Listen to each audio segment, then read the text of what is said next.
Noi abbiamo presentato una proposta per le zone economiche speciali. ZES. Per Con le la ZES. firma l'altro giorno, no? La Adesso firma l'altro giorno. sì.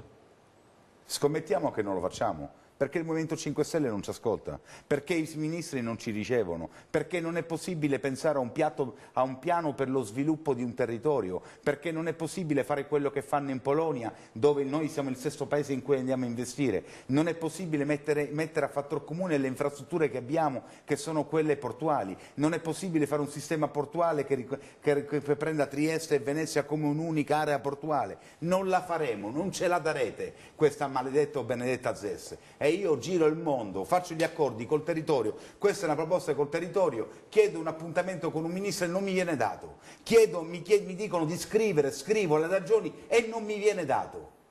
E questo non riguarda Marinese, riguardano 250.000 persone.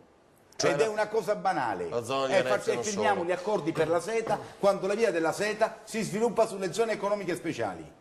Questo è quello che noi chiediamo, a costo zero, perché sono investimenti privati. Noi possiamo fare in 3 anni in questo territorio 2,5 miliardi di euro di investimenti privati, creando 27.000 posti di lavoro. Io faccio assolutamente portavoce, ma mi fa piacere. Mi dispiace se lei ha scritto al Ministero e non le hanno risposto, però appunto ho visto altri rappresentanti di Confindustria essere al Ministero, ricevuti essere al tavolo di trattativa.